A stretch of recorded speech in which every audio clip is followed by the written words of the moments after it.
Good evening. And welcome to Monday Night Politics, sponsored by the Dallas Examiner. The Dallas Examiner will be presenting The Great Conversation. This will be from 11 a.m. to 2 p.m. at the Golf Club of Dallas, 2200 Redbird Lane. You can get your tickets at www.thedallasexaminer.com. We will be honoring several leaders in our community, female leaders, so please support our cause. My name is Christy Thomas, and I'm a coordinator for tonight's event. Tonight, I want to give the candidates and the audience a few housekeeping guidelines to ensure that the forum moves smoothly so we can provide a space that is safe and conducive to learn about each candidate and their platform. I will start with the candidates. Candidates, you will have 2 minutes for your opening and closing statement, and 2 minutes to answer any questions from the moderator and the audience. Our guest timekeeper tonight is Mr. Anthony Marshall. Thank you.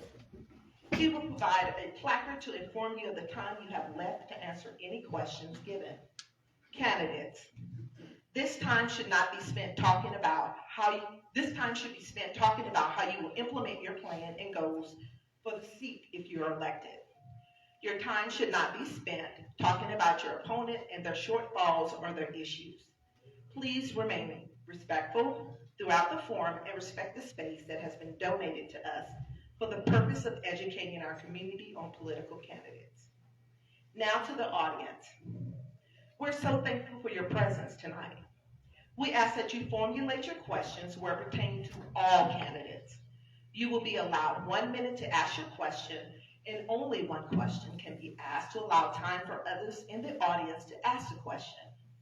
Again, please respect the space and be respectful of everyone in the room to prevent interruptions that could cause us to run out of time and not hear from each candidate listed to speak tonight. Any member of the audience should line up to my right, and you will be provided with a microphone so that you can ask the question you would like to the candidate. I want to thank you in advance for your cooperation and for your interest in being more informed about candidates running in your community. The Dallas Examiner has presented Monday Night Politics, Meet the Candidates, for over 15 years prior to a major election.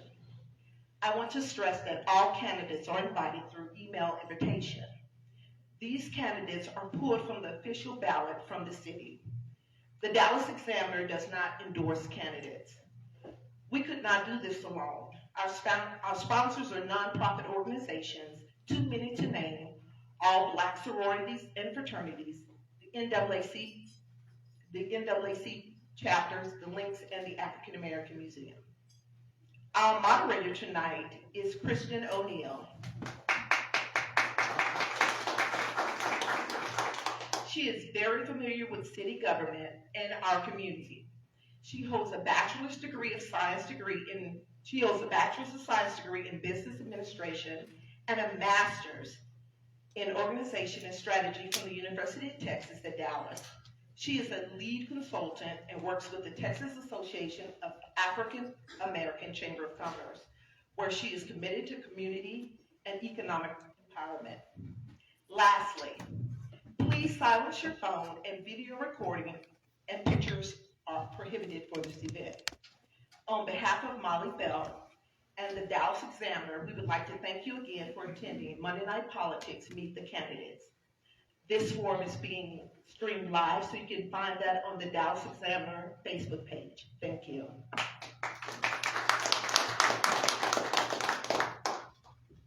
Good evening. Good evening. How y'all doing tonight? Y'all look good. I think y'all can sound a little better. Good evening. That's what I'm talking about. Yeah. All right. So welcome again to Monday Night Politics. Tonight we are actually going to switch things up a little bit because we like to keep y'all on your toes. So we are going to start with District 4. So all District 4 candidates, would you please report to the stage? Y'all go ahead and give them a hand clap while they come.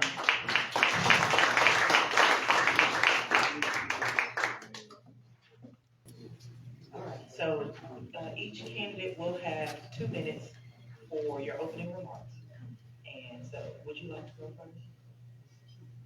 You will? Okay. We're just going from left to right.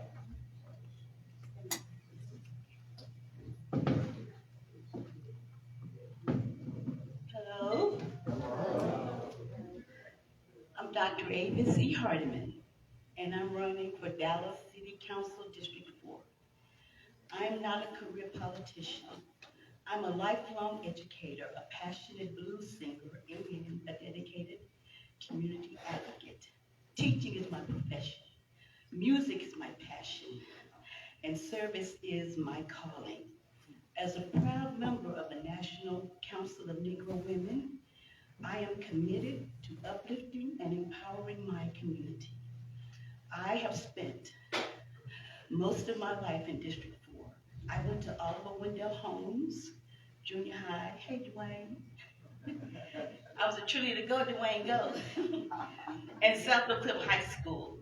The district is my home, and I know it well. I never planned to run for office. But when I learned that Carolyn Arnold, whom I supported every time she ran, couldn't seek re-election, I saw it as a sign. It's my time to step up and serve my community, and I'm stepping up and I'm stepping out with me and my team. Go Green. Thank you.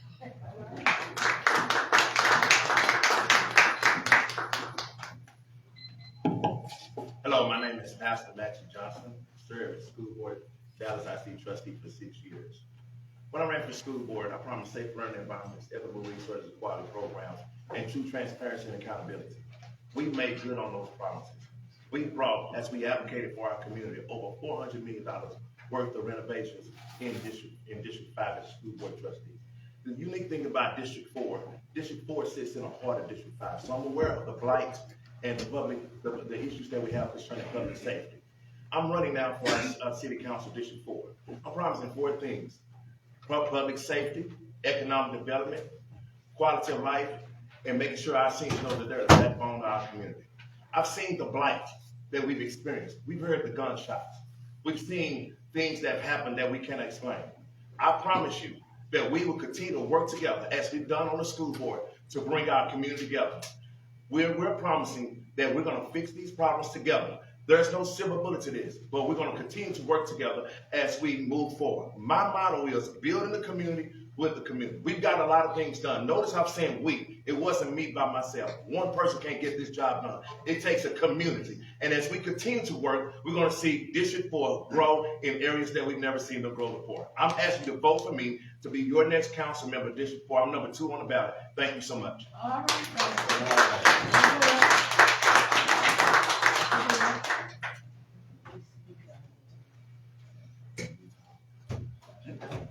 My name is KEBRAN Alexander.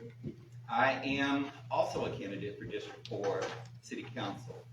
One of the reasons why I chose to run this particular instance is Ms. Arnold decided that in spite of her ballot question, she encouraged me to run. Because of that, I'm here. What is it that I'm looking to accomplish? Let's visualize what tomorrow could be, because we know what today is. We don't have enough. There's too much of the wrong stuff, whether it's crime, whether it's blight. We have to have a bridge for hope in District 4. And that's one of the things that I'm looking to promote. We've got to be transparent. We've got to stop backroom deals. We've got to stop these side negotiations where one side of the district is very much more informed about an issue than the rest of the district. Everybody's got to come together because we don't have any area of the district to lose, to take for granted. We've got to promote more communication. We've got to promote togetherness and stop a certain amount of infighting that happens when people are competing for resources. We're tired of not having, and the only way we're going to go forward has to be together, advocating for the same thing. I think I'm a better representative to the public, investors, and the council than prior leadership has been. And that's not critical of Ms. Arnold, that's historically. I hope you give me an opportunity to demonstrate that with my ideas and your help. Thank you so much.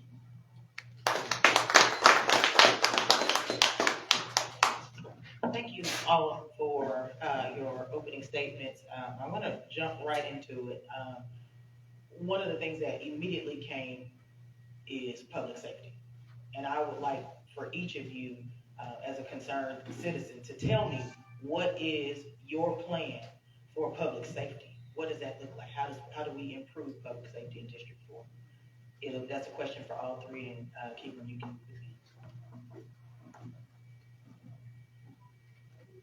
The first place public safety is going to start is with the budget. If we don't deal with the immediate ramifications of our recent charter amendments and what impact that's going to have on a budget that will surpass $5 billion for the city, then we're not having the same conversation if we're just shouting that we need this or that. We've got to look at what the budget will require, what the law now requires, and what monies are available after all things are done. So I have to start with my consultation with the city manager. Make sure I understand where she is, she understands where I am, so we can do what we can to improve the district together. Because that's where it starts. We know that the city has been accustomed to getting federal funds. That's not a certainty with this administration. We know that the city has been accustomed to getting certain monies from the state. That's not certain with this governor and the leadership in the state. So we've got to find some innovative ways to work within our budget, monies that have already been allocated under bond packages. We need to see what money is available for general use in non-salary options within the budget. And with that, we have an opportunity to address it. Everybody wants more specifics, but I can't give you specifics until I know what the numbers are. And if we don't have those numbers, it's all pie in the sky.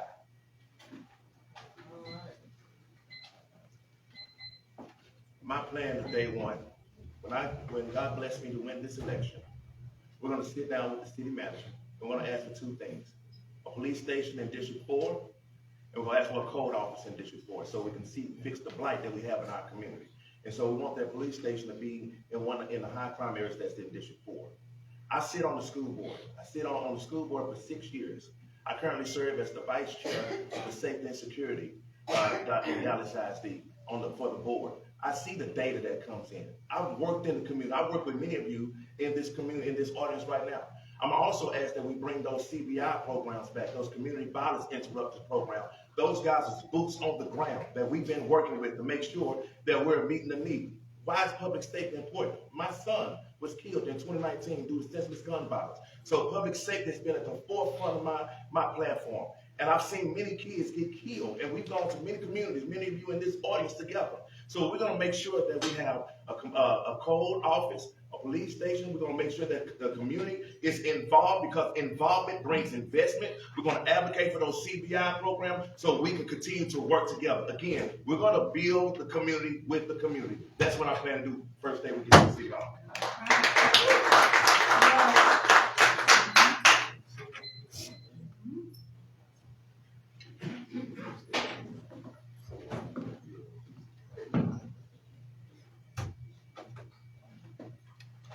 Thank you for the question. However, my team and I have 3 scheduled rallies starting March the 27th. At that time, I will answer all questions and showcase a leadership approach that blends the influence of government with the innovation and efficiency of business. I hope you find time to attend one of the 3 rallies. Thank you for your invitation, and have a great evening. You can actually stay. I'm gonna let you start the second round of questions. You done? You gonna go ahead and leave? All right, I thought you was gonna give me that same one every question. Thank you so much for taking it. All right. ready for round two? Let's do it. Praise the Lord. Praise the Lord, everybody. All right. All right, Mr. Johnson, we're gonna start with you for question two. With such a wide range of areas of improvement, from lowering taxes to decreasing homelessness, public safety, with all of these areas of improvement, what are your top 3 policies that you believe require your immediate attention after election? Public safety, economic development, and quality of life. Absolutely. We see the violence that we have experienced in our community. Once again, public safety is at a forefront. We hear the gunshots at nighttime when you're sleeping. So we need to make sure that we're putting programs in place to make sure that we're advocating for a safe and clean District 4. Yes, we want economic development, but we must be honest. Businesses are not going to come unless it's safe and it's clean. So we're going to clean up District 4. We're going to advocate for safety for District 4. And then we're going to support quality of life. Some of the things that we're having right now, it's not luxury. We should have broadband. That's not luxury, it's your quality of life. We're also going to support our police officers, working with the pension. I think we can do both and. So quality of life, and the most important, making sure our seniors know that they have transportation and let them know that they are the backbone of our community. Provide transportation for them so they can receive and go to some of the centers to enjoy some of the amenities that we have in District 4.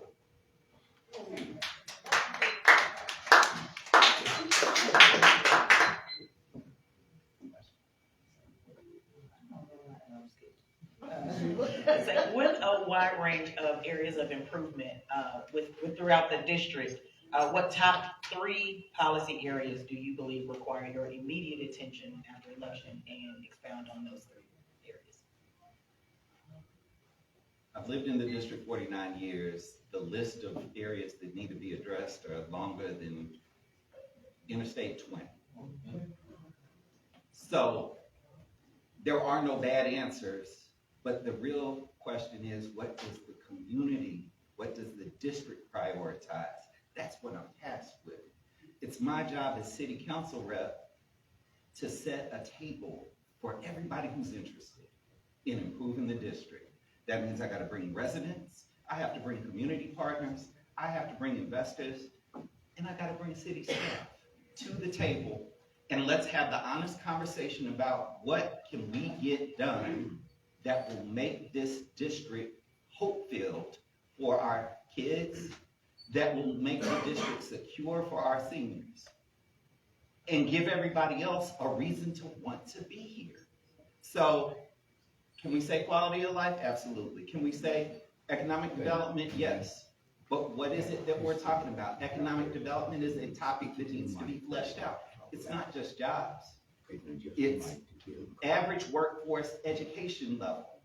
It's job training opportunities. It's housing and it's transportation. If we're not talking about all 5 of those that the city council is not solely responsible for, then we're missing an opportunity to really improve the district in a way that's actually going to do something. So let's have the conversation around economic development. Let's have the conversation about stronger neighborhoods. Let's have the conversation about safety and public safety improvements, response time improvements. Thank you. Thank you both. I'm going to go ahead and give the audience an opportunity to ask your questions. So if you will, come meet us on my right, your left side. And guys, if you would do a better job at speaking into the mic, it's not picking you guys up.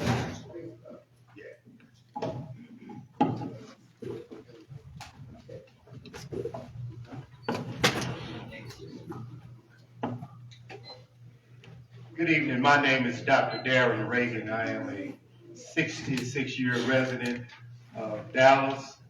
I grew up and graduated through the DISD, founder of the SOC Alumni Association. I quarterbacked there in 76, 77. Now, what I want to hear tonight is what I tried to ask last week, and that is, we talk about transparency from these candidates, and we talk about community engagement.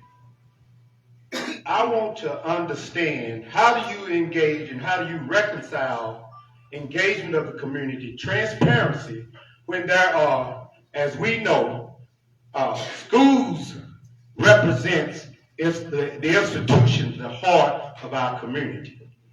And when you go in and you change names of schools, there are protests, then I want to understand, how do you deal with protests from those that you say you want to engage in transparency? Black folk in particular. I want to hear that. Right. Changing names. The answer to the question is we always include our community when it comes to work in our community. He said name change, so I'm assuming he's saying about the names in Dallas ISD. We follow policy. One person cannot make a decision, it takes a board. But in order for anything to get done, you must follow policy and procedure. And we're going to continue to be transparent. We're going to continue to be accountable. We're going to continue to include the community in every decision. And we want the community to come to the meeting so everyone can be involved. But we must continue to be strong in our approach. We must continue to be accountable. We must continue to be transparent. And by all means, we must continue to follow policy.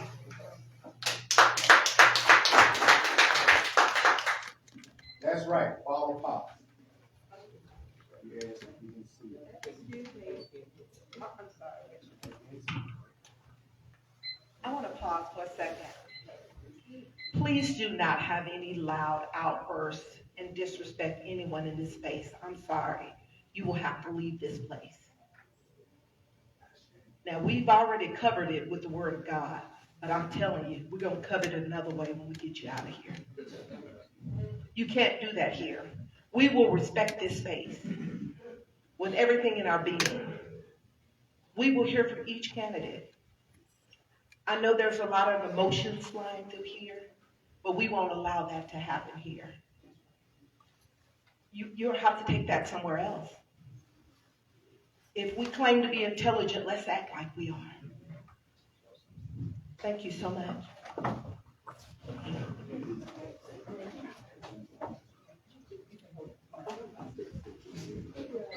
Never have fear to hear from your voters. Never have fear to spend time hearing what may not be politically expedient. It may not be popular, but you need to understand why that concern exists. Because if you can't understand why that question's coming up, you've missed an opportunity to address something that someone in that community feels is absolutely missing in the discussion. If we take people for granted, it's a seed for resentment later. And if people resent the person that's representing them, how do you advocate for them? When they're choosing to shut up, you're not telling them to shut up. They're like, I'm done talking to you. And when they're done, we all miss out. So my thing is, let's get out. Let's get around the district. Let's openly welcome people to come to the meetings, hear what everybody's got to say. Even if I've got to stay an hour after the meeting's supposed to be over, we can stand outside. I'm listening. I'll have my staff listening. At the end of the day, everybody's got to know that their input matters. And that's what I'm committed to. Hopefully that means something to you as well, and you can support my campaign.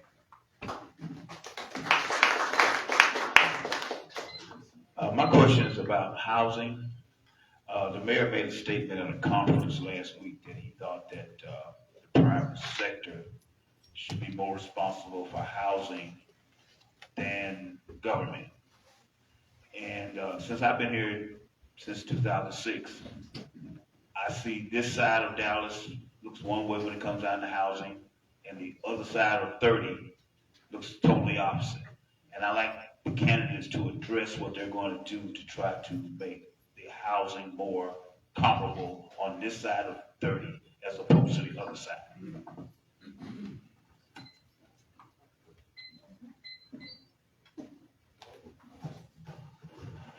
When Oak Cliff became part of Dallas, it was already housing heavy.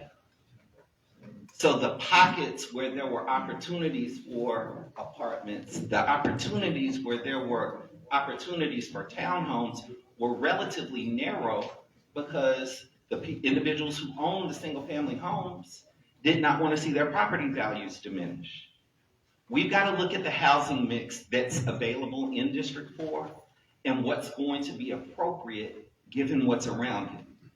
But District 4 cannot bear the burden of the city's failure to plan how to distribute this pie, how to distribute where people want to live. If we're dumping in District 4, District 4 doesn't have the same opportunity to shine.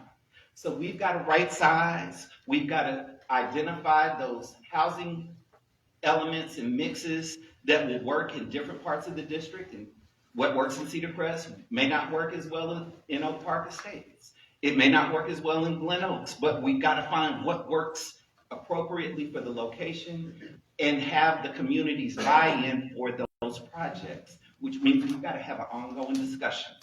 And that ongoing discussion is the only way that all of this can succeed.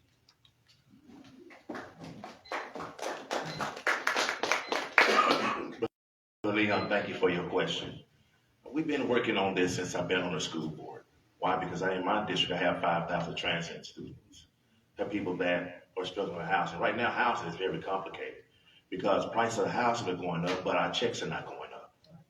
And so we have some concerns. So I suggest economic development. Why? Because economic development brings jobs. And we need to make sure that we hire people from our community. I also suggest that we have mixed-use homes. Another suggestion that I have is variety home and diversity homes. We need to make sure that we can really build affordable homes and affordable housing. What we consider affordable housing is $250,000, $350,000. That's not affordable. We need to work with our city manager, work with our developers, have community meetings, and make sure that we're educating our community and bringing resources. Again, mixed-use homes, variety homes, diversity homes, and try to make sure that we have those resources for our community that need homes. Thank you for the opportunity to ask this question. I am a seasoned senior, and I'm aging, and I am old, but I am not cold. So what I want to ask is, when you say the quality of life, please explain that to me as I was a 2-year-old. What does that mean? I did hear the candidate say something about broadband, which I think that's the internet, but just pretend like I don't know nothing. What is quality of life? Please help me with that. Thank you to our seasoned saint out there. Quality of life, not only broadband, but we have amenities in Dallas ISD.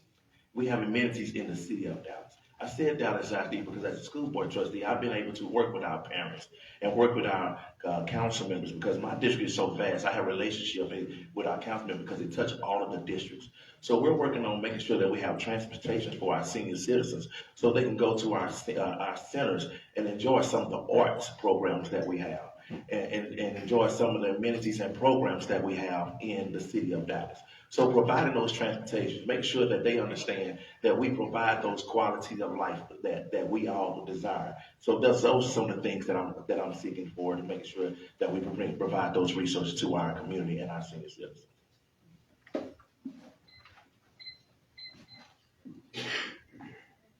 There's no issue in this discussion that is isolated to any single district. Quality of life starts with where are the jobs that people are going to work. If we don't have jobs downtown, what good is dark? If we don't have jobs downtown, then where are we going to get our paycheck? Are we going out to Frisco and Allen? Are we going to Las Colinas? Are we going to Grand Prairie? When the jobs were downtown when I was a kid, everybody lived everywhere. Being 10 minutes away from downtown was a benefit. It doesn't matter as much today because the job is an hour north. It starts with where the jobs are located. The second most important thing, in my opinion, where do the young families want to establish themselves? Because if you don't have young families, you have a dying community. If you have a dying community, it don't matter what you want.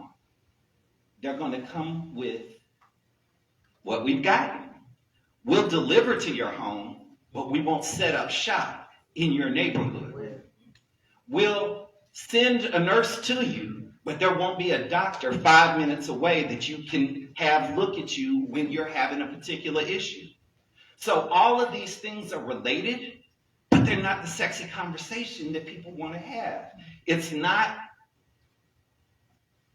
my style to rhyme, to be flashy, and to garner support because of the number of people cheering for me. But when you think about what I'm saying, there's meaning to that, and we've got to come together around that meaning. We've got to come together around how are we going to get these kids there? How are we going to get these young families there? How are we going to grow this district?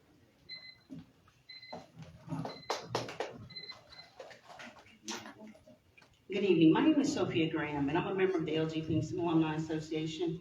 So when you say that it's policy, could you tell me, is it DC legal or DC local? Because I have a degree and I'm a certified police officer. So tell me where I can find that policy about changing the name of LG Kingston High School.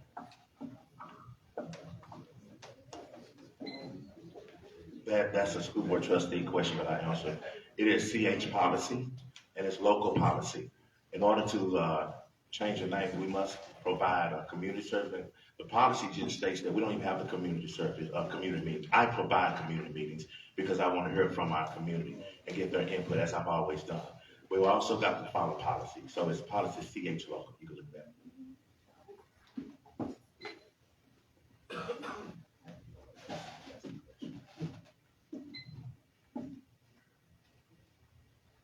If the people were involved, the people don't have questions.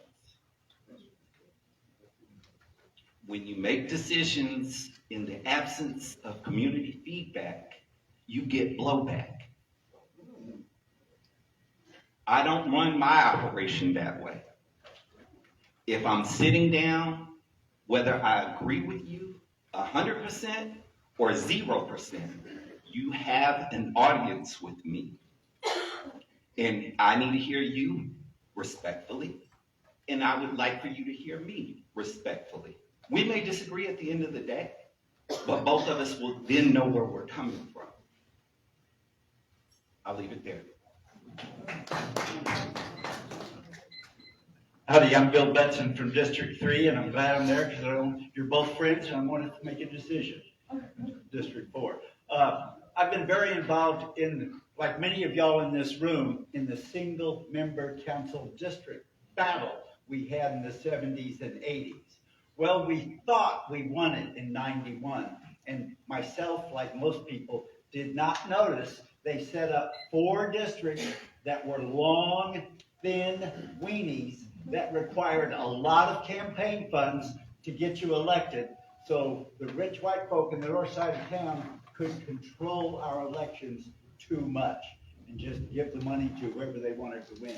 So I'm calling about redistricting. We still have that problem. It even got worse in 2021. And so that's what we're dealing with. Now, there are also in Dallas, there are 2 districts, one black and one Hispanic, that are broken up into other districts.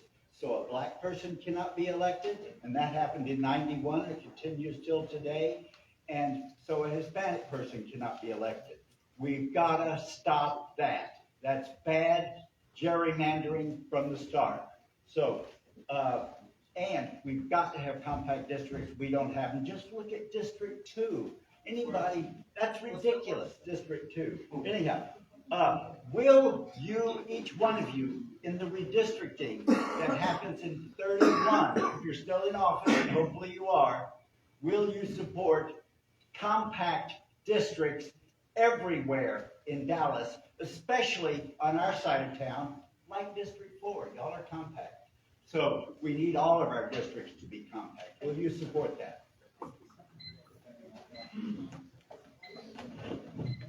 As trustee, we went through redistricting, and we've had meetings with our community, we had meetings behind closed doors. I would support a fair process when it comes to redistricting.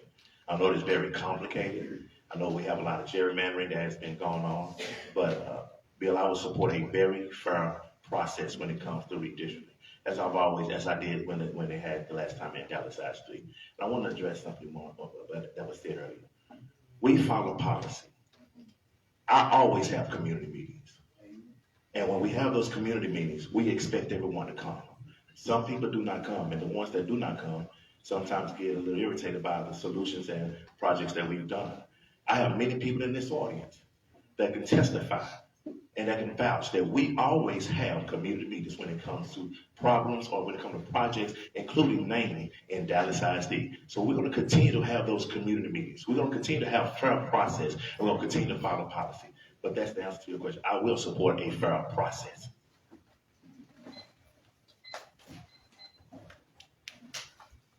Bill, one of the big problems we had with this most recent redistricting endeavor was an undercount of 300,000 people on the west side of town. That then made it easy for those districts that were most resistant to change to say we don't have to move. As the redistricting commissioner for District 4, we were, with District 7, the closest to downtown. They offered me Jack Evans headquarters, but would not offer me South Side, as an example. There were a number of situations.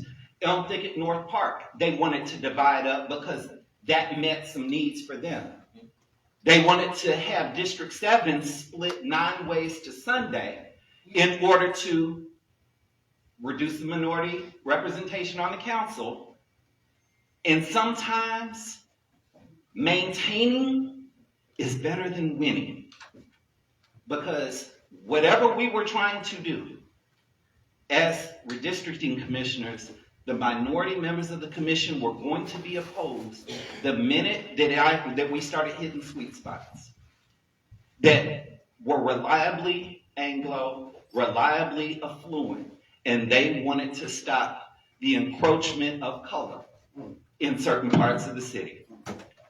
I fought to make sure we got no loss and as much of a win as possible. So it made sense to allow the community across the street from Marsalis Elementary to join their neighbors around Marsalis Elementary. It made sense then for the VA hospital to come together on the north side of Loop 12. Makes sense, common sense, that's what I'm about. To back up what Mr. Alexander said, I was the commissioner for District 3, and it was a battle, though. He right from the minority that was on that panel, it was tough for us. My question to y'all is going to be about Forward Dallas. As you know, the policy passed this past September. To me, and I think some people agree with me, Forward Dallas has opened up an avenue to almost get rid of or just delete single-family districts. When I bought my house, I had houses next to me up and down my street. It's almost just like when we got rid of the short-term rental process here, and I think it's still going in and out of court. What can you do to make sure that the houses on your neighborhood stay as a single-family district like the person that bought it? My mother bought it, for example, 40 years ago. Next door to it, we don't want a person to put up 2 houses like you see on Pennsylvania. Nothing to Adam and like that, though, but I don't want to see that happen in Oak Cliff on District 4.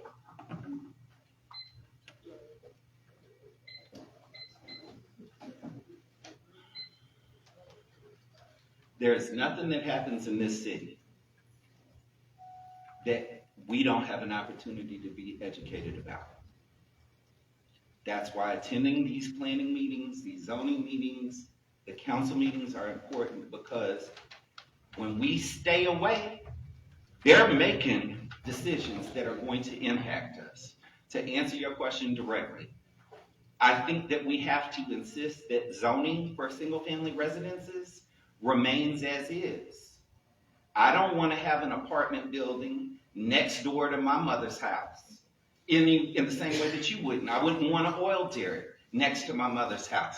We've got to have common sense applications, and people are trying to expand it to make the city considerably more dense.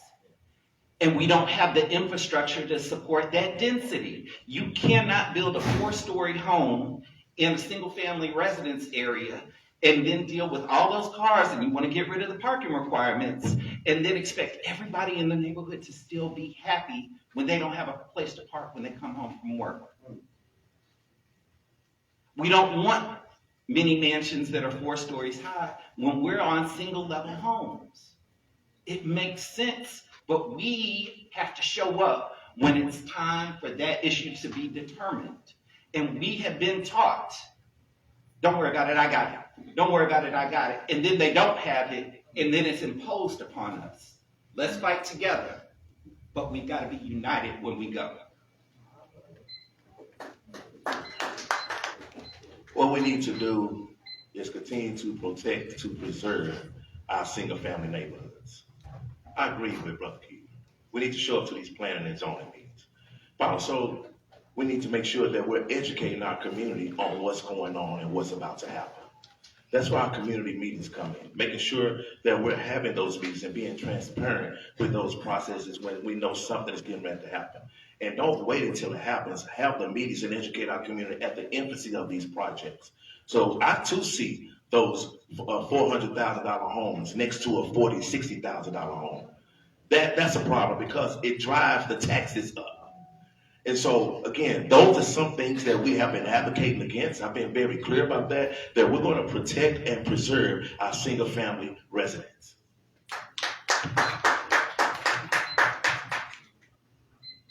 Good evening. My name is Tamika Durrell, and I don't live in District 4, but I live in District 7, but Maxie Johnson represented me in the school district. As he stated up here tonight on the stage, that he was gonna make sure that District 4 has everything it needed, like broadband, internet.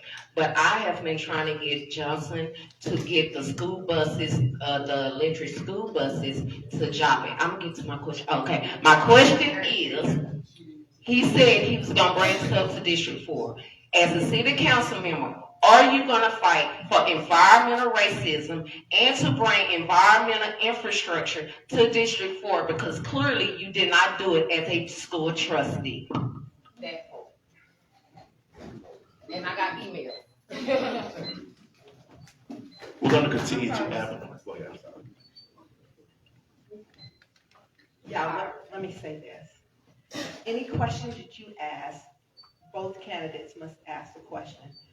Please do not ask a question that is directed toward a candidate, just straight to them, okay? Thank you. I would like to answer a question if you allow me to. Out of respect for that.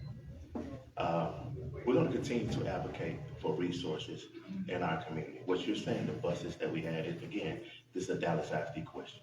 And so we forward those informations to administration. And so we're going to continue to advocate, as I've always done, for resources for community members in my district.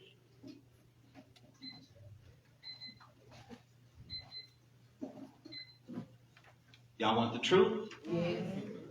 District 4 is one of the sickest districts in the city.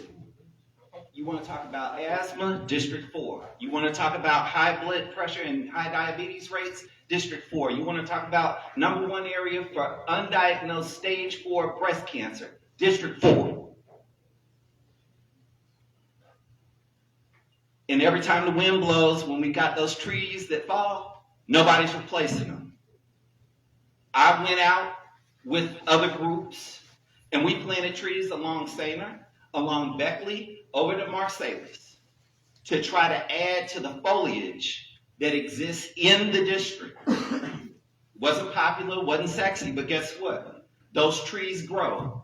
Those trees that grow produce oxygen that improves a certain level of health in this district. It also drops the light bill. in the summer when that sun is beaming down on your roof, those trees reduce it a couple of degrees. But these are conversations we're not having in the district because I don't really want to deal with that. Cutting down that tree or trimming that tree is going to be too expensive. That's part of the cost of ownership. We got a lot of renters in the district. We have a lot of individuals who are interested in purchasing a home so that they can impose guests on you, breaking the neighbor pact. You are bringing potential nuisance to the neighborhood, and there are no consequences if we let it go unchecked. Short-term rentals are a bad deal, but us not speaking about what is impacting us is a worse deal. We've got to talk, we've got to come together, we've got to advocate for better for District 4.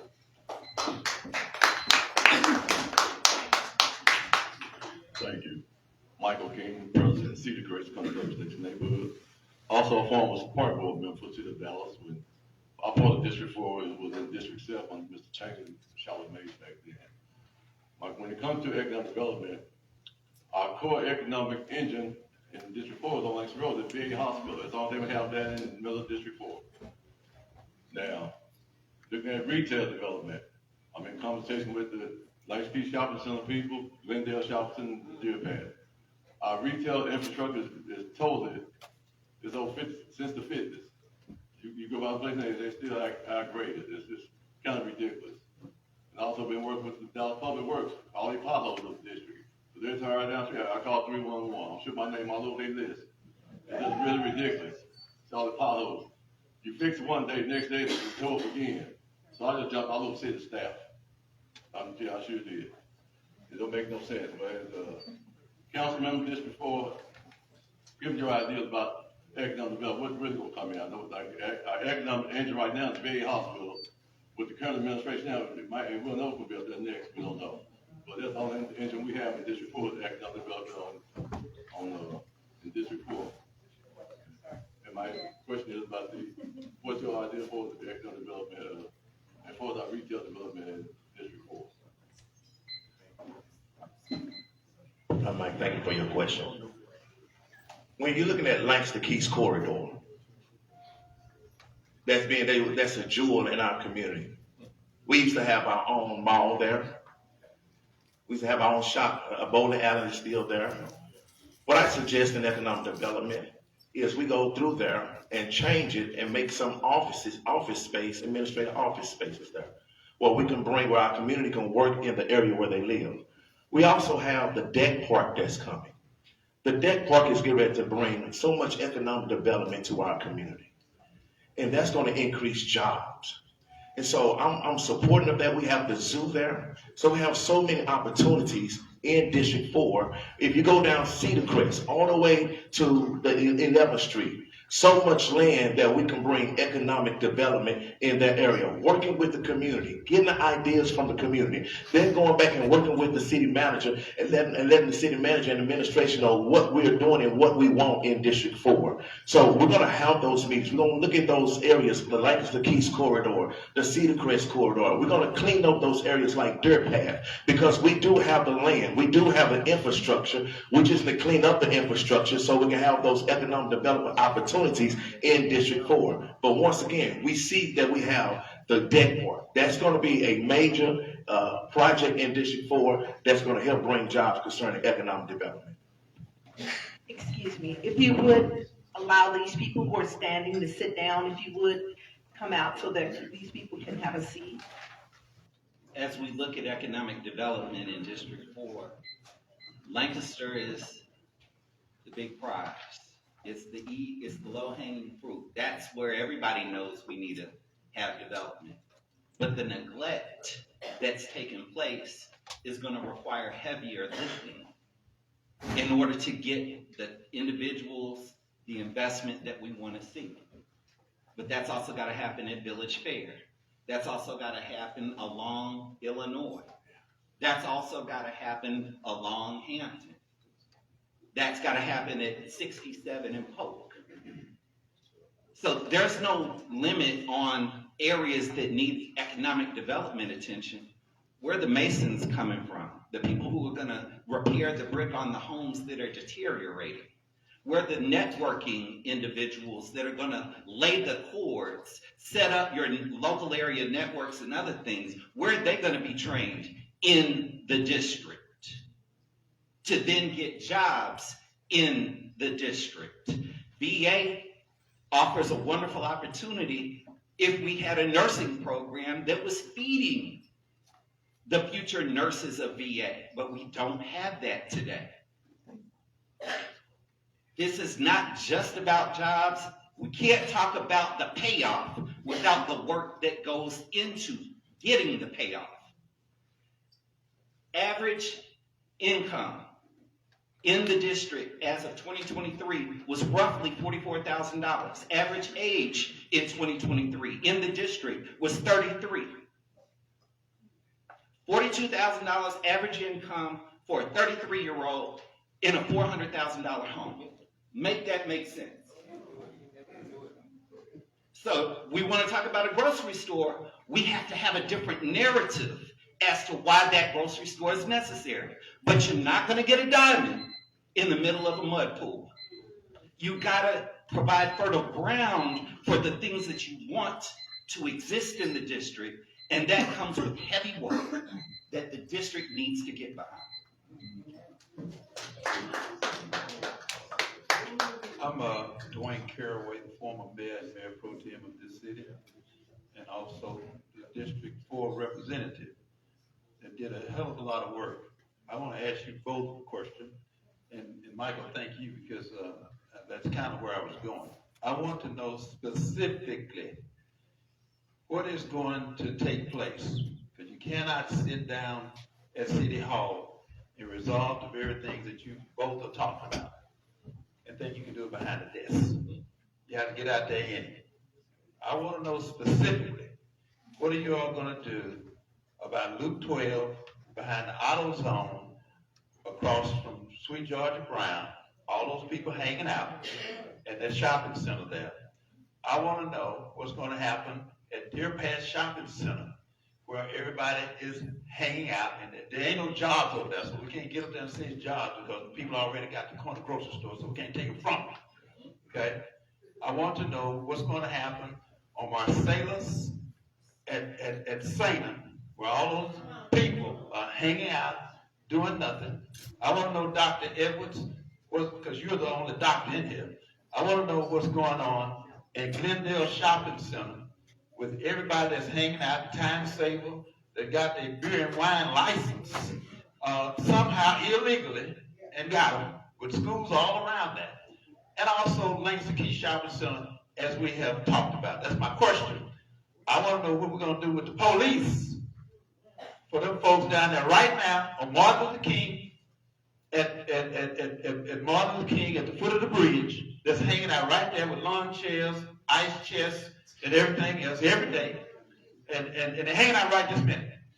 I want to know what you're going to have the police to do. It's not about money for the police. It's about the police doing their job, stopping through there, making sure that things are taken care of. You can't do that by thinking you're going to do something with the budget. Thank you, Brother Dwayne, for your question. We're going to clean up District 4. How are we going to clean up District 4? We're going to hold our police accountable. We're going to hold our community accountable. We're not behind the desk. That's not my style of working. I'm grassroots. I'm in the community. I'm working with you. We're going to bring these CVI programs back. We're going to make sure that we clean up District 4 and we have a safe District 4. We're going to work with the community. We see what's going on. We're walking down there. We're driving down there. I drove with you. I saw the things that you've shown me. And we're going to continue to advocate. We're going to continue to hold our city manager accountable. We're going to hold our police accountable. But we're going to be accountable by getting out and making sure that we have boots on the ground. That's the work that I do. That's why we get things done. And that's the work that I've done. And we're going to continue to get things done by working with our community and working with our administration.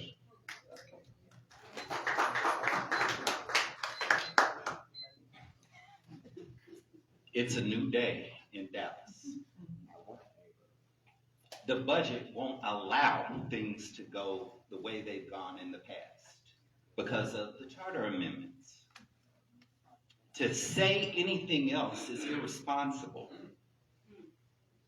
So let's have a weighted reality conversation. When kids are unsupervised, they find ways to make trouble. When blocks in the community are unsupervised, ignored, paid little if any attention to by the residents, crime starts to plant afoot. So it starts with the people who are there, making the phone calls to the people who are impactful, not just the city manager, not just the city council representative. Superman had super friends. There was something called the Justice League, if you follow that. That meant no one of us could do it all. We had to have everybody's talent come together to deal with the demon that was in front of us. Are we ready to deal with the demon? Or are we content talking about it? Blowing hard, moving nothing. It's your call. One of the three of us is going to be your representative. You have to make a decision. Who do you think is going to go to the horseshoe, advocating for you in a way you want?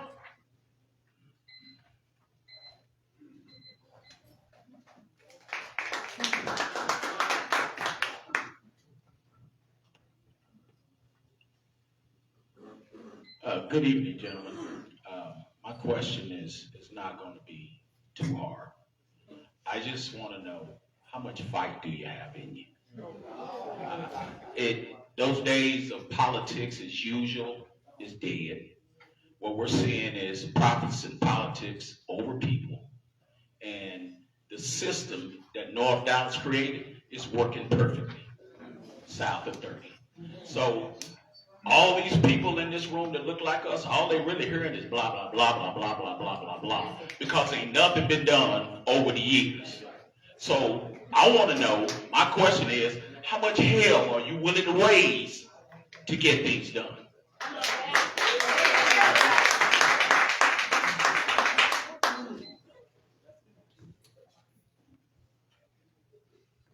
Help raising has a place. It just can't be all the time. We have to engage intelligently around an issue, let them reveal who they are. Because they're going to go to the morning news and present an entirely different picture and get a 4-page spread about their BS. We know better. But you know what they count on? We're not going to show up at the meeting. It's going to be that council person up on the horseshoe yelling, and nobody's got their back. So when we decide that we've got these 5 priorities that are shared across the district, it makes it easier for all of us to claim credit in that win. It makes sense. But for whatever reason, that hasn't been the plan with prior leadership in the district. So if they didn't want everybody to win, by default, everybody couldn't share that joy. There were people who felt slighted because my issues aren't being addressed. My issues continue to be ignored. That builds seeds of resentment again. So how are we coming together? What is it that we want? We got a list as long as Interstate 20.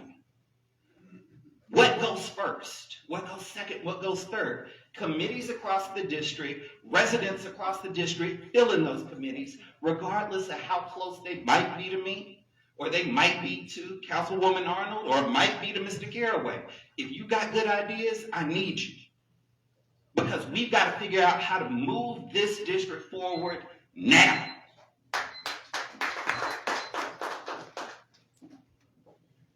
I live in a community and I serve on the school board, and my district has been underfunded, disproportionately disenfranchised, and we was lacking deplorable schools. I couldn't go in the school board being a politician because I'm not a politician, I'm a public servant, and I'm a grassroots candidate. So I went there and did like Jesus did and turn over tables. We got stuff done because we was vocal. We advocated for equity. We advocated, and it wasn't by myself. I know my opponent saying we can't be honest by ourselves. I can tell you right now, my experience has shown me that when you come with a plan and when you include the community will show up and fight with you. This is not no one-man show. This is us working together. That's how South Oak Cliff got $52 million. That's how Roosevelt working with Tony Johnson got $64 million. That's why we're getting a brand new $80 million state-of-the-art school, OW Homes. It wasn't because we was over there crossing our legs. We was in the street fighting. And I've been criticized for being radical at times. I've been criticized for getting in the nuts and bolts of things. But until you get involved, until you get the community involved and say we are not having it, we're going to bring resources to our community, and the community will fight for us. I have the experience, I've seen it work, and we're going to continue to advocate and fight till we get everything that we need in District 4. Thank you both so much. We are going to prepare for our closing statements. You will each have 2 minutes for your statements. And Pastor Maxie, you want to lead us off? You got some fire going already. Listen, I thank you for coming tonight and listening to both of us. You took out your time in your schedule to come here, and I appreciate it. Prior to me being on the school board, we advocated for equity. We fought. There's a park on Overton Road that myself, Mr. Batty, who's in the building, the principal fought for to lower the crime. And that park now has brought crime down in that particular area 55%. We're going to continue to advocate and fight. We have to clean up District 4. We have to bring public safety. We have to make sure that we're being accountable. My platform is simple. Public safety, advocate for economic development, quality of life, and make sure our seniors know that they're the backbone of our community. I didn't get up here overnight. No one put me in the race. I'm in the race because I understand what's going on. District 4 sits in the heart of District 5. I'm serving. I'm already serving. I have the relationships on the city council because the majority of the council, we share district together. What we're going to do, we're going to build the community with the community. Involvement brings investment. When people get invested, they'll give their time, talent, and treasure. We're going to continue to advocate. We're going to continue to be accountable. We're going to continue to be transparent, and we're going to include the community. I want to ask you to vote for me. I'm number 2 on the ballot, and we're going to build the community with the community.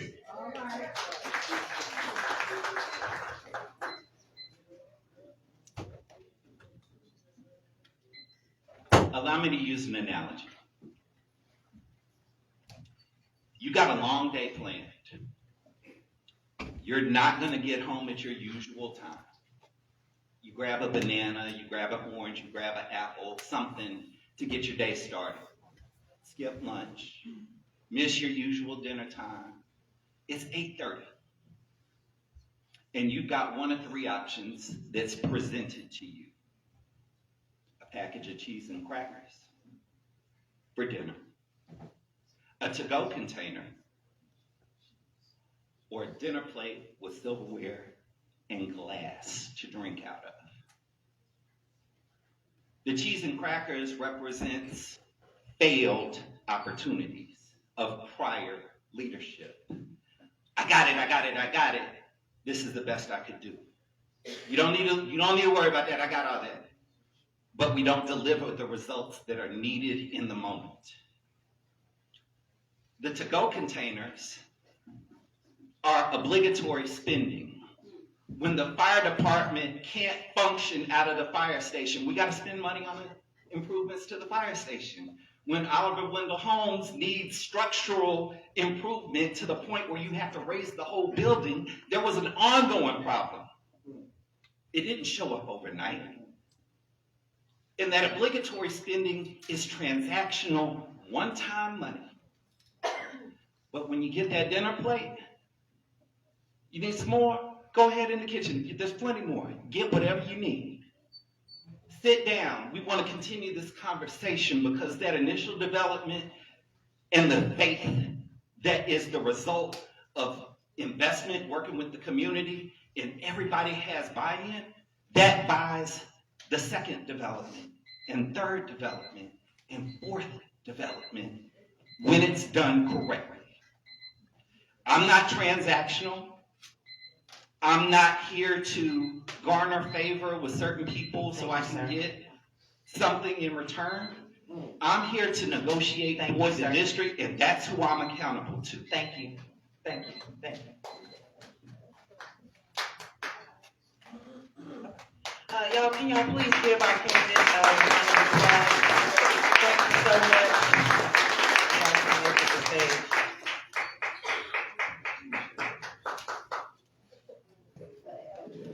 The Dallas Examiner will be hosting the Great Conversation Saturday, March the 29th from 11 a.m. to 2 p.m. We will celebrate extraordinary women making a difference in our community. Please get your tickets at www.thedallasexaminer.com. Again, that date is Saturday, March the 29th, the Great Conversation. We will celebrate extraordinary women making a difference in our community. The time will be 11 a.m. to 2 p.m. at the Golf Club of Dallas, 2200 River Lane in Dallas. Thank you so much. I hope to see you all there. Now who would have District 3 take the stage? All right. Good evening again, everyone. Good evening. See, you got it right. You got it. See, she has so much, passion about it. Good evening. Good evening. I'm gonna let that one go because it's 7:32. So we're gonna allow our candidates to begin with their opening statements. Again, you guys have 2 minutes each for your opening statement, and I will lead the ladies first.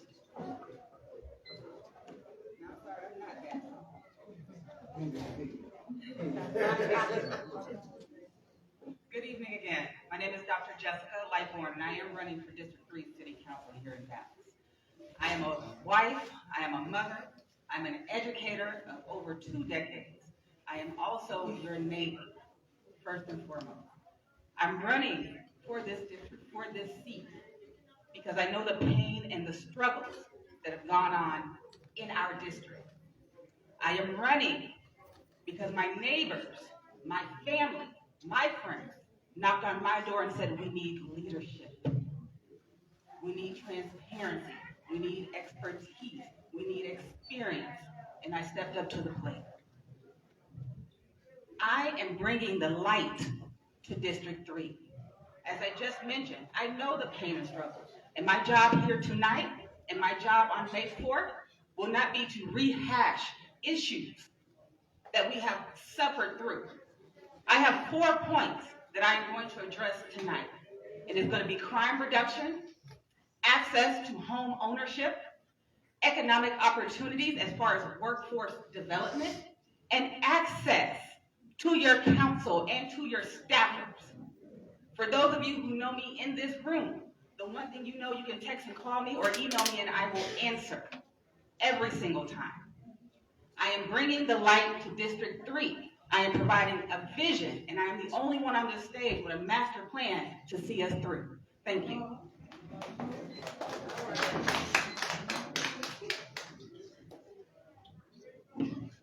Good evening. My name is ZARIN GRACEY. I am current council member for District 3. I stand before you today, I don't know why, a little bit nervous, but I also stand here proud of the accomplishments that we were able to do. When I walked into this office, I inherited a lot. But in spite of that, we were able to accomplish some things. Crime reduction is down 6.8%. We had EnviroTeam, which is a plant operating illegally in the district, putting out a horrendous smell in the district. We were able to get that shut down. Simple things, a tractor sitting in the middle of Eagle Ford, a tractor and a porta potty sitting there in the middle of Eagle Ford. We're able to get that removed. So many accomplishments of things that we were able to do. Housing, I set in to provide housing for our seniors. We're able to get that extended throughout the district. Several different housing developments specifically for seniors so that they can age in place. I'm here today really standing proud of those things that we were able to accomplish together. You're going to hear things about not being accessible and things like that, but I can stand on some of the accomplishments that we were able to accomplish. Miss Zena, if you don't know Miss Zena just homeless, one of our homeless residents, being able to move forward and have get a housing for her. These are things that we were able to accomplish together. I don't take credit for those things. We were able to do that together. And if given a round two, and I'm asking for your support so that we can continue. I'll get into more accomplishments as we continue. Thank you so much. All right, thank you so much for your opening statements. I want to just jump right into it, and then I'm probably going to ask y'all one question because I think we have an audience of people who really, really want to dig down into some things. So I really hope you guys are ready to handle those challenging questions. My question is really simple, and I'm going to leave with you as the incumbent. You have listed some of the accomplishments that you have already accomplished. What do you hope to continue to accomplish, and what is your vision for District 3? Thank you. One of the things we've been able to accomplish, I mentioned it earlier, and that was housing. And continuing moving forward with a housing strategy where we can continue and ensure that everyone in District 3, including our unhoused, has a place to rest their head. So that will be moving forward. You'll hear in the near future about several different developments, all housing types within the district, from market rate apartments being developed to townhomes and single family homes being developed around there, to the Potter's houses extending their neighborhood to cottage homes, along with homes for rent within the district. So we're going to continue moving forward with our housing strategy to ensure that everyone has housing, not just so that they can rent, but also ownership through townhomes and things like that. From a public safety perspective, there is a challenge that we're going to have. But we'll continue to move forward. I have funding right now ready to continue supporting the team in crime intervention programs and things like that. So those are moving forward. But from an economic development opportunity perspective, I want to talk about that. We have in District 3 a lot of assets that need to be looked at as assets and not solutions to other district issues and things like that. So what I intend to do is develop an economic development strategy where we turn our assets into things that contribute to our tax roll. Grocery stores say they can't come here, they can't bring that type of grocery store here. Well, then we'll continue bringing economic development along with those jobs. But looking at those assets like the Dallas Executive Airport, Hensley Field, and the lake to really build development economic opportunities around those. So I'll continue doing that. Public safety, transportation will be another one that we'll have a long fight ahead of us, but I'm here for it, and I continue to ask for your support. Thank you. Just a slightly different question. Same question. What's your vision? Same question. What's your vision? But tell us what skill sets you bring that differentiates you from the current candidate. Thank you. So to answer that first part, what skill set do I bring? My PhD that I received from UNT here in Denton is in public administration, specializing in local government, specializing in public finance. The skill set that I bring as an educator is experience and expertise. With a degree in local government, we understand how economies run, how community organizations run, working with nonprofits, the private sector, as well as public organizations. I bring union and I bring unity, as well as expertise formally and informally. As far as the vision is concerned, we here in District 3 want a district in which we can be proud of. At one point with District 3, we were proud to say, I reside in District 3 in Oak Cliff. A lot of my neighbors, a lot of my family in District 3 are no longer saying that, unfortunately. The vision that we have for District 3 is economic opportunity, creating District 3 as an economic engine not just for our district, not just for Dallas, but nationwide.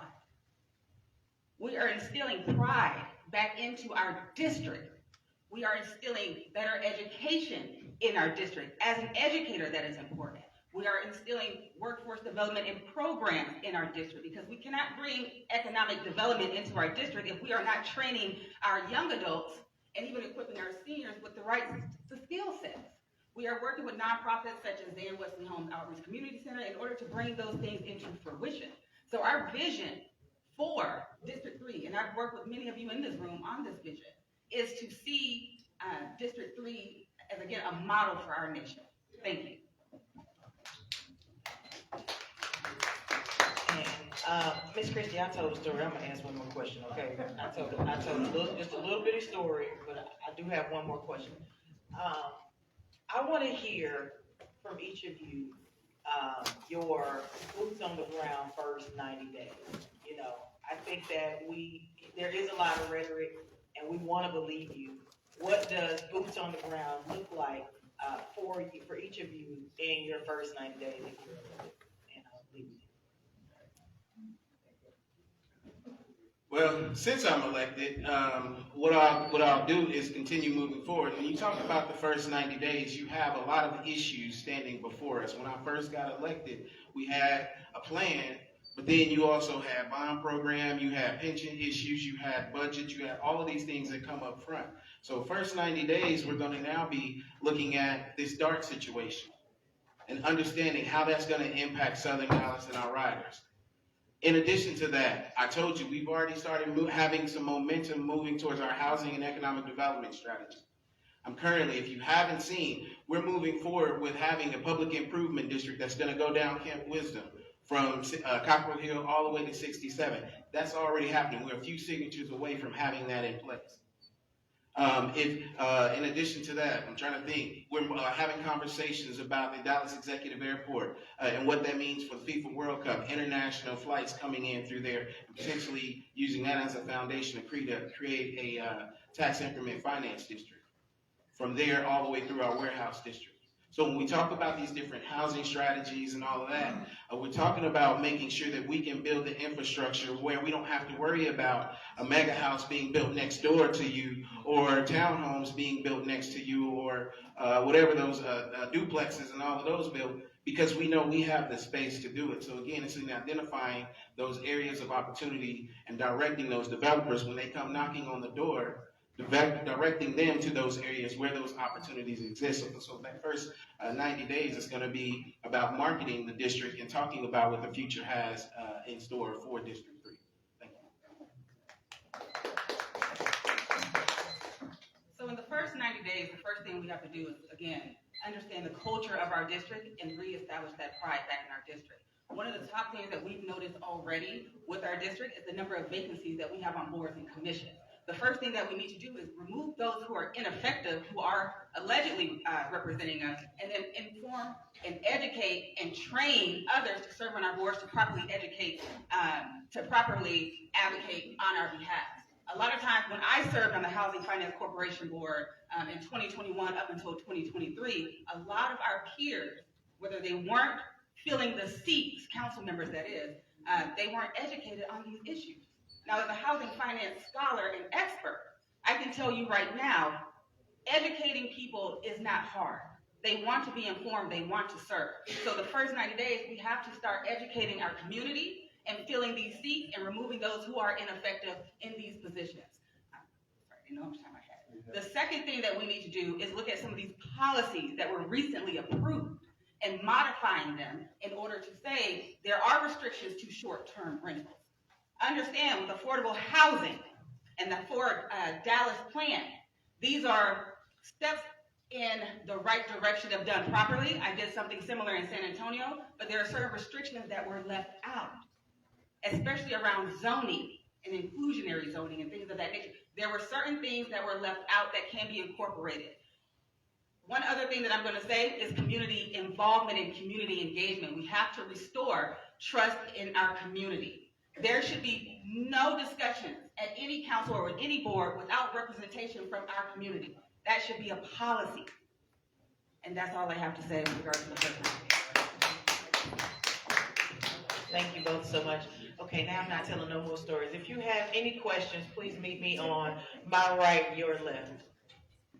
My question is relating to what the moderator just asked about a 60, or what did you, how did you phrase it, a 90-day plan. Since you mentioned some things that you want to get done, where will the constituents, the general public, be able to see what has actually been accomplished? Thank you. One of the things that we've done is we host our leaders' breakfasts every other month. I think when I first started out, we heard that there were too many meetings, so we tried to stretch it out. So the first thing you'll learn about it is at our leaders' meetings, where we'll talk about some of the updates within the district from there. One of the things we'll also do is you'll start finding it in our newsletter, showing you what some of those accomplishments are. I'll have to admit, I struggle with talking about some of those things that we've been able to accomplish around here, not because of anything other than there's so much more things that need to be done. So as I was sitting here preparing for all of this and thinking about some of those accomplishments, that's where I could pause and look at what we're doing and what we're able to accomplish. And I need to do a better job of communicating that throughout my next term. Thank you. If it's one thing about me, I over-communicate. With communication, you cannot apply a one-size-fits-all approach.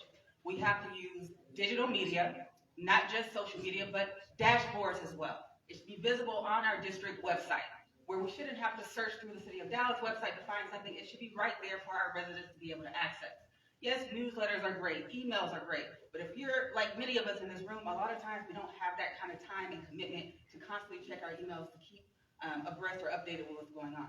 We have to have a multi-approach to communication. Again, there's not a one-size-fits-all. So to your question, we would have to use a menu of options to communicate, especially those meetings where everyone comes together in order to discuss, especially our leaders who serve on these boards and commissions, so that way we all are privy to the information that we have. Like I said, when I served on the Housing Finance Corporation Board, once a month I would bring every item to our meetings and go over it with our residents and say, here are some of the ideas that I have. What are some that you have? Because a lot of them have been in the district longer than I have, and they have that culture and they have that background, and it's important to include. So it's not just an I am making a decision, it's a we making this decision together, which will also contribute to that vision that we spoke about earlier. Thank you.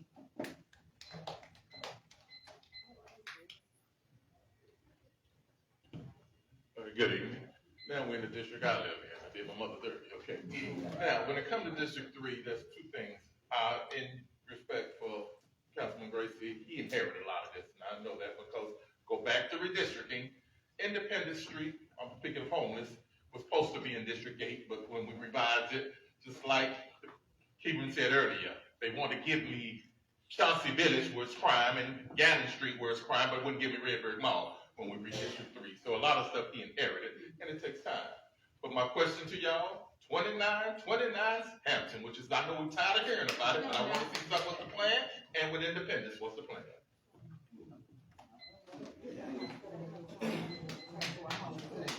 Thank you for that question. And when you talk about communication, I want to go back, because again, I'm about just trying to get things done.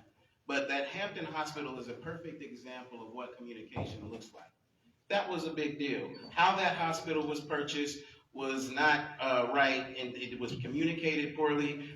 The intent in terms of how it was going to be used was not communicated to the district. So what I did is I pulled back and hosted 4 different meetings to hear from the community, to get their feedback. So where we are today, after all of that, we're now at a point where we're saying, sell this property.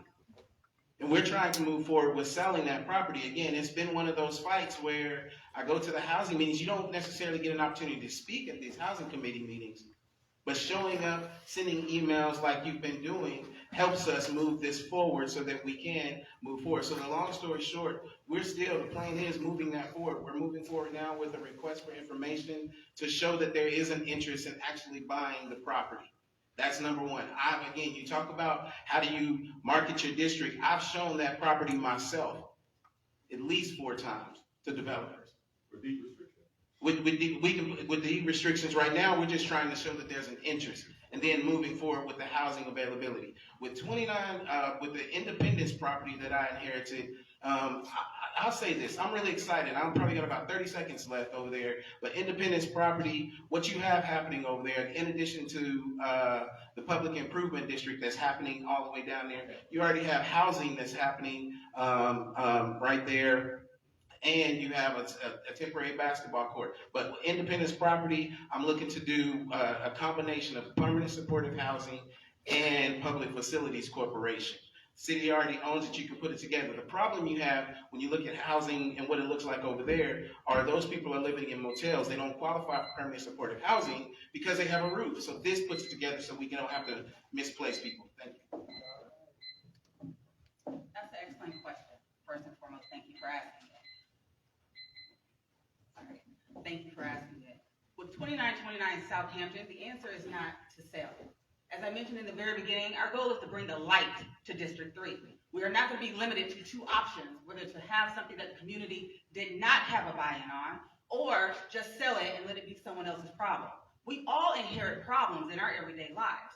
Our thing, or our goal, especially with pursuing our vision, is how do we move past it, how do we move forward, how do we equip ourselves with the tools to do that. 2929 Southampton, the vision that we created for it is to serve it as an economic engine. We've already been working with public, private, and nonprofit partnerships to lease out some of the rooms and the availability in that particular building. So to sell it for maybe less than $6 million makes no sense, when you could be generating multi-million dollars over a longer period of time.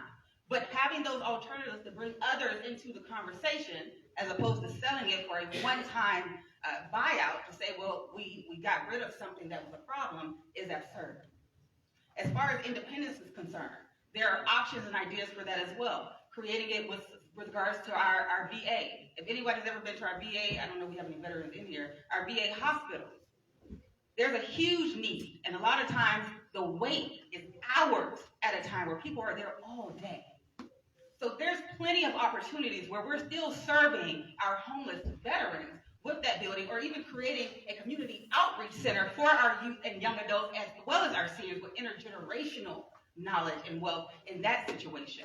But there are plenty of options out there, and to sell, or even to consistently look at something, again, where the community is advocating not. Again, District 3 is a gem, and I refuse to sit by and allow our assets to be sold and treated as a dump. Thank you. In 2020, the city of Dallas tried to elect, with council members' approval, to delete the Department of Business Diversity. They wanted to delete that department. That department housed the MWBE program that is also a part of the city's DE&I policy. What will you do to help the city counteract to keep this policy under this current administration, who is trying to get rid of all MWBE participation and hub participation that directly affects small businesses in our district?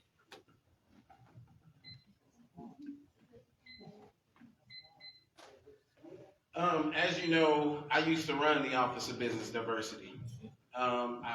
We built that program together. I went through and did the availability and disparity study, so I know that there's an availability, and I also know that there's a disparity. But also we know that this administration is coming down on these type of programs. So the conversations that we need to be having is about equipping our businesses for small businesses, but in the meantime, continuing to fight. What we also know that's going to be coming around here is this whole budget crunch. They're going to be scratching and clawing for different things, and all of these social programs they're going to pit against public safety programs and doing all of that. But at the same time, the thing that we want to make sure that we're looking at to defend these things are, if you look at our city of Dallas agenda, you may see several construction contracts. And what you're going to see is change orders, supplemental agreements, and things like that. So again, as we're going after them, and they're continuing to try to go after some of our MWBE programs, we're going to go after their spending and say, this is not efficient when you have 2 and 3 supplemental agreements. So now your bid is no longer the lowest bid. Now you've exceeded that, and you don't have participation on the contracts. Well, guess what? You're no longer being efficient with the use of tax dollars. If we're looking at how we're spending and being efficient, that's how we counter that. and going after these construction companies and making sure that they understand it's no longer business as usual. You can't keep coming back with supplemental agreement, change order. Somebody has to be held accountable. The contractors and city staff have to be held accountable for those kind of things. So as we continue fighting that good fight and ensuring that there's opportunities, the conversations we're having with the small businesses with the contractors is this: hey, this is a business decision now. It's in your best interest to ensure, whether they blue, green, or polka dot, it's in your best interest to ensure that you're getting the best value so that you can move forward with these projects, because we're looking at how much these projects are costing us. So that's the conversation that we have. And in the meantime, I'll continue advocating for all of those folks that I hired and work for me. Thank you so much.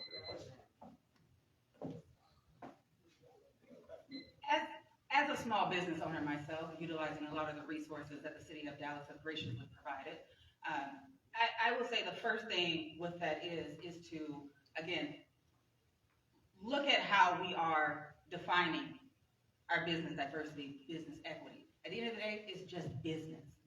I'm going to have to disagree with one comment that's here. If you have a strategic plan, and for those of you who know the budget, 62% of that is tied into public safety. In order to get businesses in the city of Dallas, even in our district, they have to know they are safe.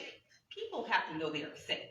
So as far as how will we keep business diversity and business development programs in our district and in our city, you have to tie it to what is the top priority, and that is public safety. We know when people are employed, by research, by data, crime is decreasing on a regular basis. So we have to start doing smart development, smart initiatives, smart policies, and tying it to those things that matter. Again, if we're looking at preserving and saving businesses and saving programs of diversity, we have to tie it to what matters, and that's public safety, not necessarily economic development. So how do we preserve and how do we save things like our programs like our business diversity, business development, DEI, things of that nature? We have to tie it to what makes sense and to what matters. And by doing data and program evaluation and analysis, that is how we achieve that. Thank you. Yes,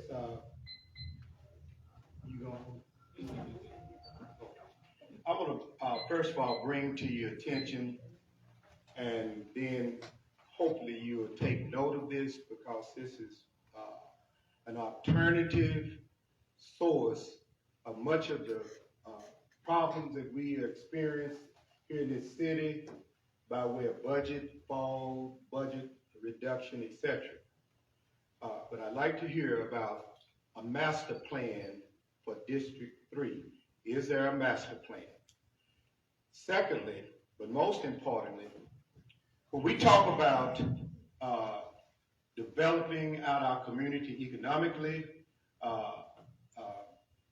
by way of socially, economically, as well as infrastructure improvements that you guys, and I appreciate hearing that about Camp Wisdom. That's something that we've worked on.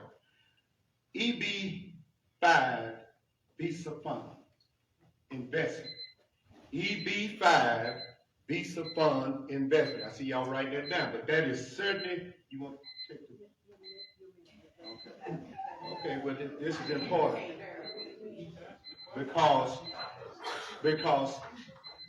while we are fighting over the funds for city dollars, EB Visa 5 funds, which is operated through the U.S. Citizenship and Immigration Services, cities are being built in rural cities are being built and expanded using those funds.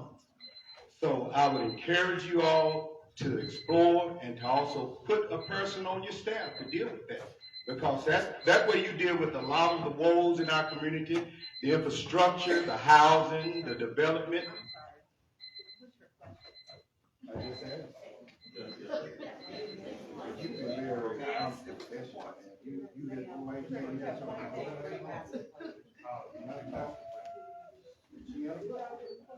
D3 master plan.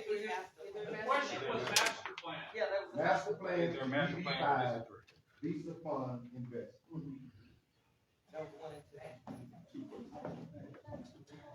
Okay, so I'll start with your first one. So yes, there is a master plan for District 3 on our end. That master plan involves, again, those 4 areas around public safety, where we're looking at increasing community policing in our area and those opportunities in our school districts. I am privy, if you will, and even privileged to teach a lot of our Dallas PD officers, in addition to helping to recruit our Dallas PD officers. So even with the conversations of how we're going to do this, UNC Dallas, at least with our Department of Public Leadership and Criminal Justice, have already been working on this day in and day out and producing those desired numbers. As far as economic development, we're looking at economic opportunities.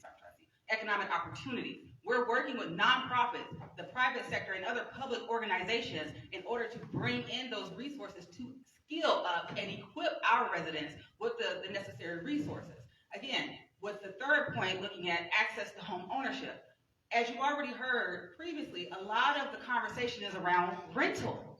With our master plan, we're looking at increasing the access to home ownership by building not just a one-size-fit-all like single-family homes, but townhomes, condos, et cetera, that best suits our district.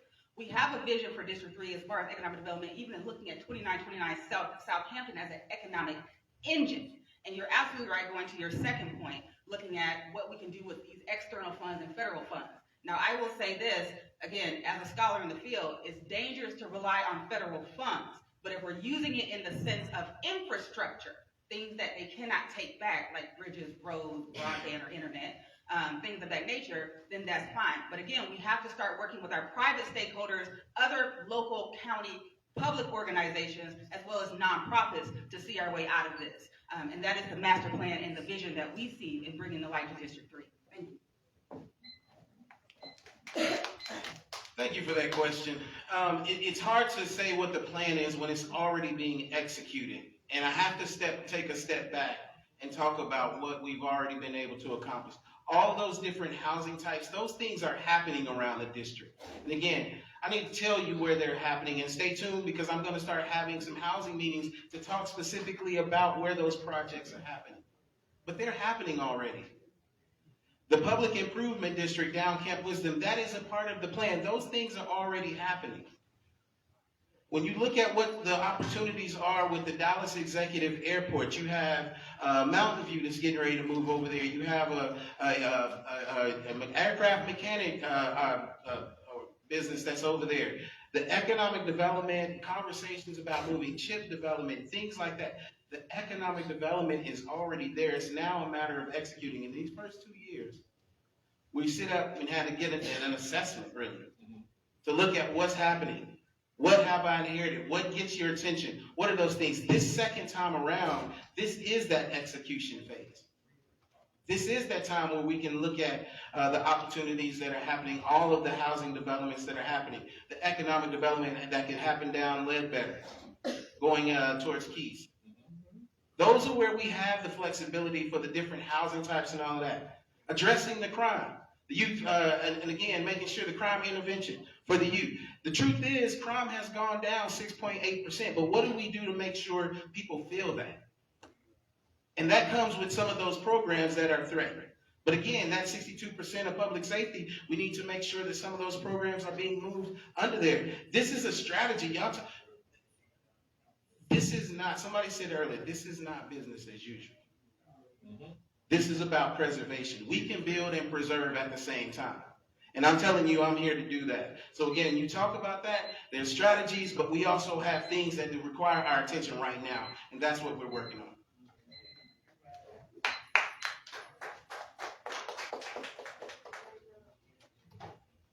Yes, my name is Dr. Travis Edwards, and I'm a physician here, and I've been a physician for 45 years. And one of the things that I moved towards when I started is that I wanted to work in the community of people that needed me the most. Here in Dallas, we have 41 hospitals. On the north side, there are 39.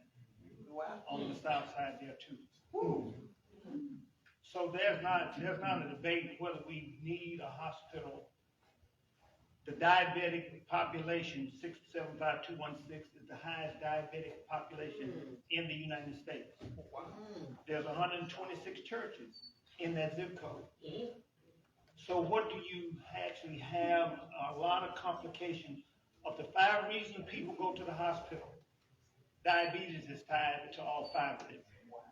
So we have a serious $5 trillion industry. If we wrote a check to everybody in the United States tonight for the budget, everybody would get $13,900. So I want to know from the participants, and I've worked with ZARIN, and I'm interested in seeing something in our community, so you don't have an ambulance that's got to go 25, 30 minutes before they get to somebody who is in cardiac arrest. Makes a lot of sense.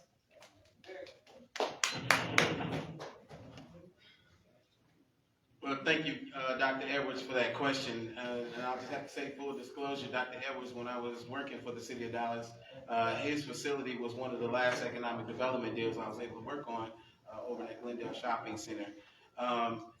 He is one of those that has looked at that hospital, 2929 Southampton, as an option for a hospital. So again, we talk about selling that, it's not selling it to get rid of it, it's selling it to see what those options are. That is an option where it potentially come back. Does it require a significant amount of updates to it to get it to a hospital ready? Absolutely. But again, that's something that the community mentioned as an option, so that's something that we want to see if it's out there. You can discover those type of things through a request for information. Again, ultimately, what we're trying to get to is getting this to a place where it becomes an economic asset for the community. That may be selling it, and again, with those deed restrictions to ensure, because the community was very clear, housing and retail, the things that they want to put on there. So again, that's something, but again, there's a whole separate building that's right there that's privately owned that is up for sale. Having conversations with them to see and ensure if there's a ways we can continue getting some of the medical needs that we have. But let's not overlook the things that are happening right there at Redbird Mall and making it just a little bit more convenient for people to get there. So we're going to continue to work to ensure that we have access to our doctors and things like that, so they don't have to come to us, but we can make it where it's more convenient and conveniently accessible for some of those other districts. Thank you so much. I just want to take 10 seconds. Dr. Edwards may not remember me, but I broke my wrist a few years ago. And I came in driving and said, I think I just sprained it. He said, no, it's broken. I found his office through Google because no one else was open on a Saturday on the 22nd or 23rd, I believe. I broke my wrist on the 21st. By the 24th, I had surgery and everything of that nature through his networks only. Because like I said, I had to Google somewhere to go. So I appreciate you, first and foremost, and I understand the need in our community. That is why we should not sell 2929 Southampton. That is why we should use it for its desired medical services in order to help our residents. So we're not on Google praying and hoping and using words like probably and using more definitive wording. Because again, we have to have pride in our district. If we can't even get the necessary health care in our district, and we're still not having the conversation of how we can bring health care to our district, not to mention the people who are middle income or even higher income, but imagine those who are low income or with no income. That is the vision that we are speaking of. We have to have pride in our district. Instead of saying probably, we need to be saying we will be doing these things. We will be bringing light to our district. We will be the district that everyone wants to come to. Health is a serious issue in our district and the southern sector. But with this vision, it will no longer be an issue, but it will be a model for the city of Dallas and other cities across the country. Thank you.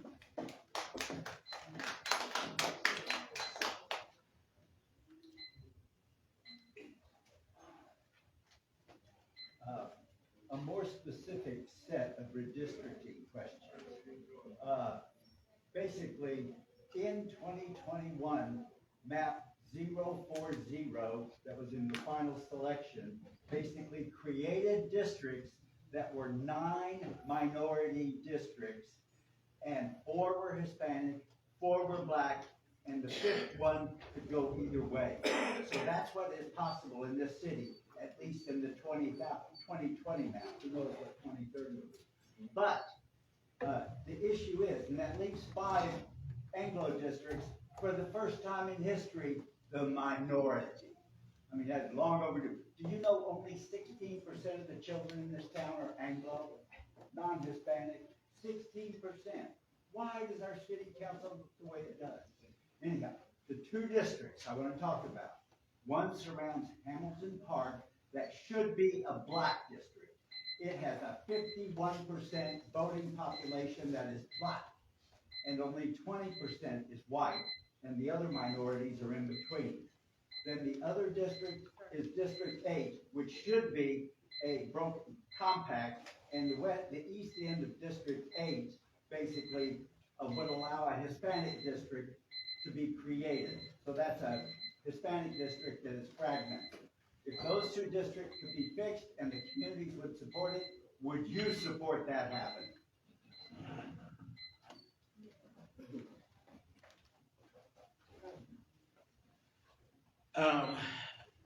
Listen, I'm gonna be honest with you. I don't know how to answer that question. What I can tell you is, when it comes to redistricting and ensuring things for District 3, I'll continue focusing on ensuring that we get what we need. Again, I've been involved in a couple of things. There are a couple of things I would have worked to ensure that we had, like maybe fought a little bit harder to try to get a regular, no disrespect or anything like that, but understanding the dynamics that were there. So again, as these things come, I'm saying for me to try to worry about another district, I don't want to make that kind of commitment up here when I want to worry about District 3 and the things that need to happen in District 3. I hope that's fair, and I hope you can appreciate that. The whole city is an issue. Right, understood. I can't say that. District 3 neighbors District 4, we neighbor District 7, we neighbor District 8. We have partners across this whole city. We are supposed to be one Dallas, first and foremost. So again, a lot of this in regards to redistricting is not just limited to Dallas. It's an age-old problem everywhere, right? So it will take, again, that education piece for people to actually learn the city, know the history, especially with Hamilton Park, knowing the history with it in the 50s and 60s of how it used to be. So it takes us to know that history, and we have to educate people on that first, right? I do agree with you in regards, when we're talking about redistricting, the community must be involved. We have a lot of transplants in Dallas who, again, do not know the history and do not know what they're fighting for. So we have to educate people. We have to bring them to the table. We do that through a number of community forums. We meet people where they are, and then we have the conversations about what is fair, what is equitable regarding to districting and making sure that everyone is receiving various resources that they so desire. But community input must be there, and education.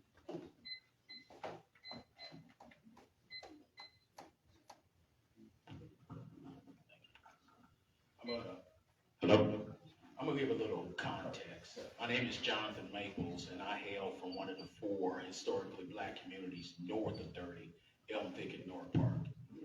And my maternal side of my family all lives south of 30. My cousin Greg here, my business partner and cousin, lives south of 30. Growing up north of 30, it disgusts me to see what's happening south of 30. Just the little things like if you live south of 30, you got a 20-year less life expectancy. Something's wrong. But what's wrong is the system is working as it's designed because leadership wants to play nice. So the question I ask everyone is, how much fight do you have in you? It's 2 people on that city council that wrecks everything. You know who they are. So I just need to know, do you have enough fight in them and you to fight for your people?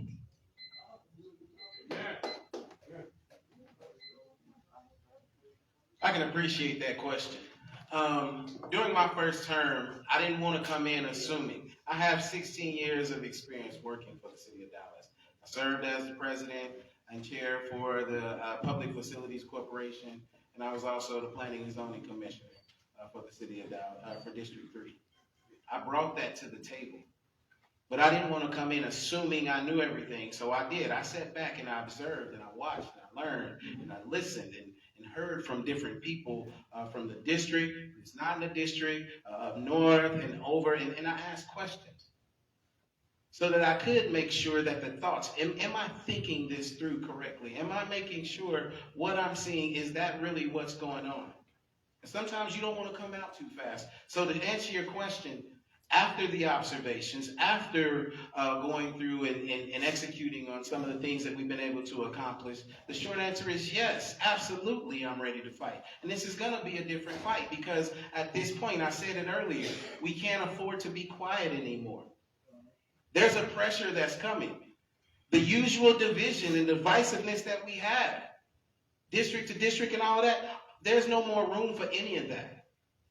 Now is the time for us to have a Southern Dallas plan collectively so that we can build economic development together so that we all know what we're trying to accomplish in Southern Dallas. That's where we're going. So to answer your question, absolutely, I'm here to fight. And I'm not here just to fight for District 3. I'm here to fight for all of Southern Dallas. So again, we keep talking about, your plans, your strategies, and all of that. The very first fight we have right now is DART. And that's something that we need to be doing right now. And it takes that same level of energy. This ain't about a campaign. This is about what's happening to us in Southern Dallas. So absolutely, I'm here for it. Thank you. The fight actually is with leadership.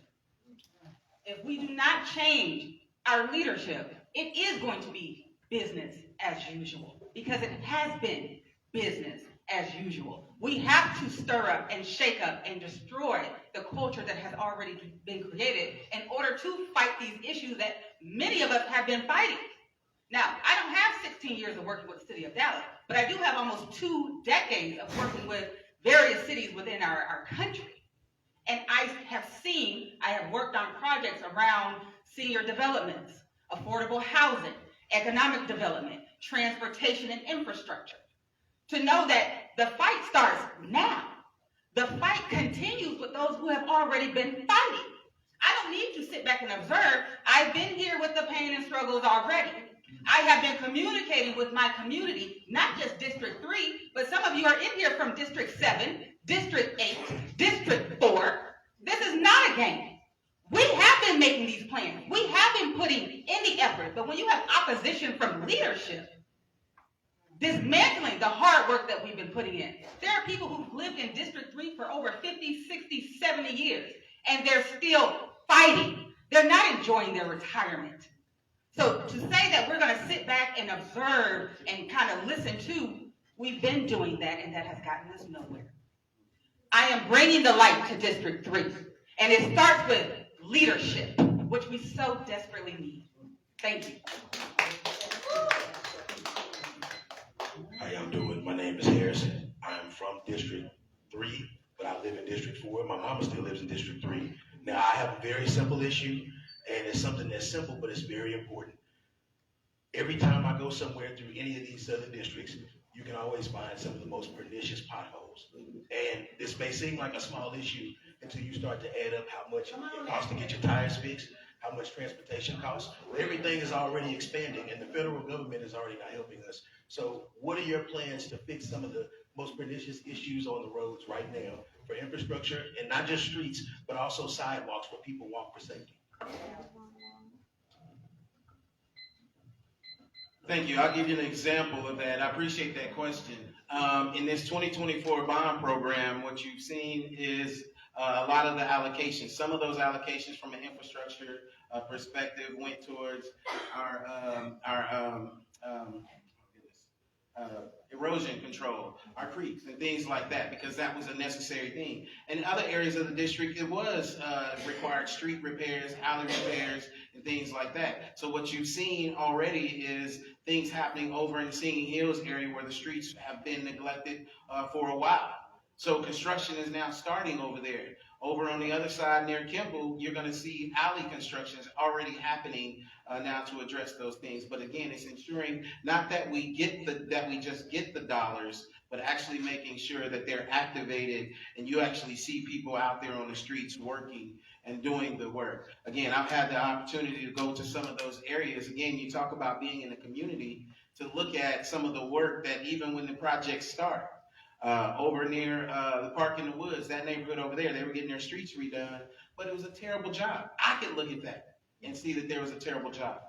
So sometimes it's not about just making sure that the dollars get activated, but it's also ensuring that they do a good job with the funds, and that requires us coming out there and observing. So again, we know our streets in certain parts of the district need to be addressed, and they are being addressed through this 2024 bond program. And when we go back through the next round of cycles, we'll address that when the time gets there to ensure that we have the funding available to address our streets and sidewalks. And you may already see some of the development happening with the ADA compliance thing. So a lot of that is happening around the district now. That's already assisting in conjunction with some of the sidewalk repairs and the street lights and crossing lights and all of those things as well.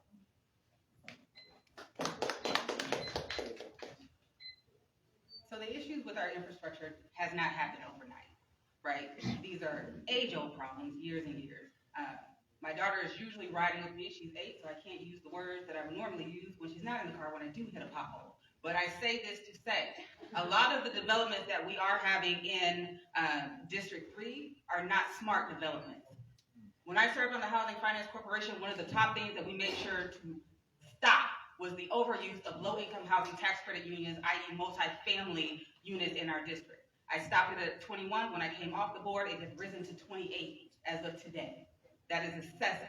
When they get these types of projects, it should be mandatory that they do repairs to our roads, that they put up light fixtures, that they incorporate sidewalks, and that has not been done. So they're able to come and profit in our district, but not return anything in our favor. So to the point of even the bonds, great, right? But we all know with bonds, funding is allocated based on a formula. And sometimes District 3, if not most of the time, we're not high up on that priority, right? And again, I mentioned leadership. We're also not being advocated for and defended in our area. So again, when we're having development, when we're talking about economic opportunities, like these warehouses in Mountain Creek, again, affordable housing, it should be their responsibility to fix our roads, put light fixtures up to ensure our safety, as well as sidewalks. Thank you.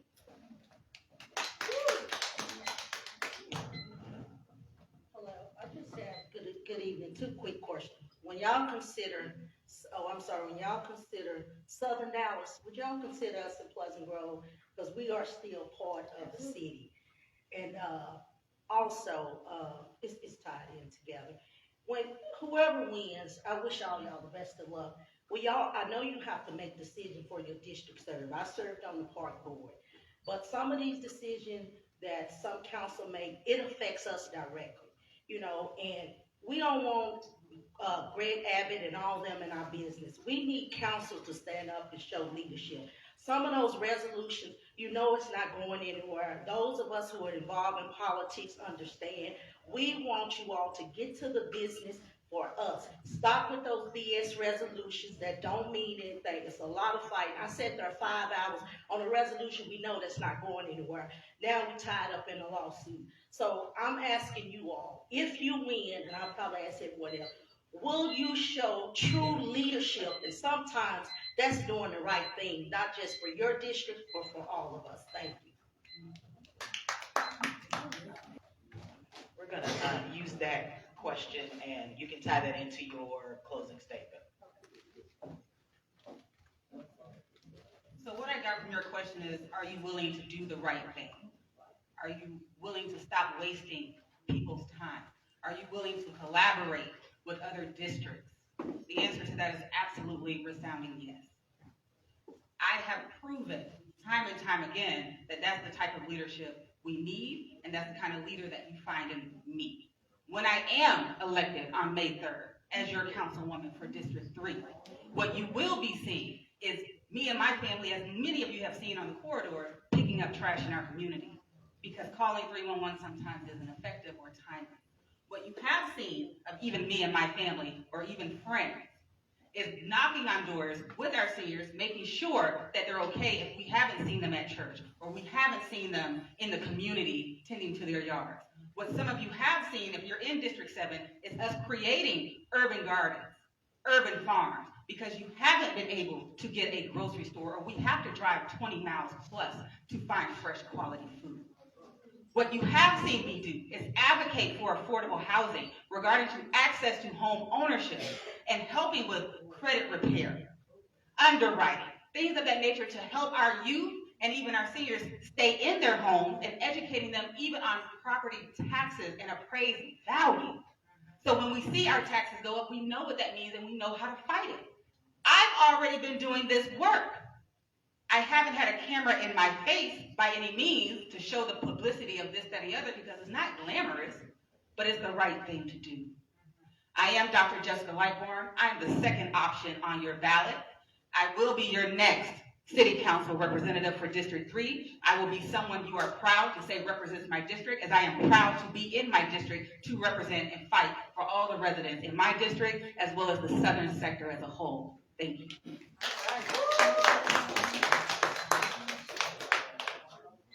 Listen, my name is ZARIN GRACEY. I am the current council member, will be the council member for the city of Dallas for District 3. I'm here not for political purposes or any of those things. Again, I don't talk a lot about some of those things, but all you got to do is turn around and look and ask questions. What are some of those accomplishments? Again, we talking accessibility and those kind of things. I'm present. My wife is here, and she'll tell you some of the things that I've said. So one of the wildest conversations we have to say, and by the way, thank you for the sacrifice that you've allowed me to pursue God's calling. But in this process, I'm present in the community. At night, somebody says there's prostitution on Westmoreland and Banning. I'm driving over there late at night. I'm looking at that. The accomplishments that you see when they call and say that there's illegal painting and all of these things going on in an illegal card house on Banning. I'm driving over there. All hours of the night. One of the craziest things I said to my wife, and y'all forgive me for this, but said I'm driving, I'm going to go look for prostitutes. Because somebody said that there were prostitutes over there. Bet, I go to the gym late at night. Well, let me go over there and see. I'm present, and I'm seeing it. So I'm driving through looking at this district. And I'm riding with you all in this district, is seeing it and experiencing it from your district. So it's not just these ideas, but it's practical solutions being applied so that we can accomplish what we fully set out to do. And that's build together. And again, I stand by every single accomplishment that we've been able to accomplish here in District 3. We got housing developments that are coming. We have an economic development strategy that's coming, and we have a public safety strategy that's coming. I have funding set aside for all of these things. And it's ready. So again, I'm ZARIN GRACEY. I'm running for re-election. Thank you for your support, and I ask for your continued support. Thank you so much. Thank you so much. Yeah, would you guys give our candidates a round of applause? Thank you so much, both of you, for being here tonight. You guys can go ahead and exit the stage. We have a few announcements to make before.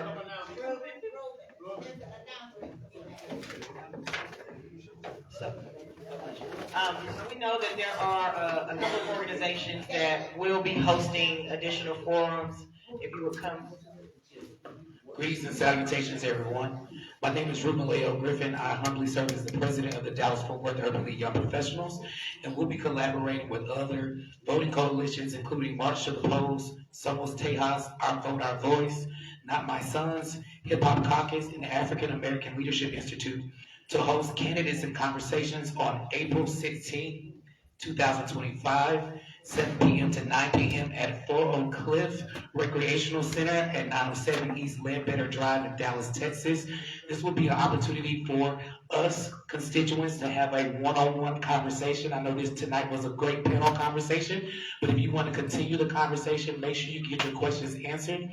You can do that one-on-one. It'll be like a career fair type style. Each candidate will have a table, and we ask that you respectfully engage with them to get your issues heard and make sure that your voice can be a part of the conversation that we're having here in Dallas. So we have more information. You can follow us at Dallas-Fort Worth Urban League Young Professionals or at DFWULYP. Hope to see you on the 16th.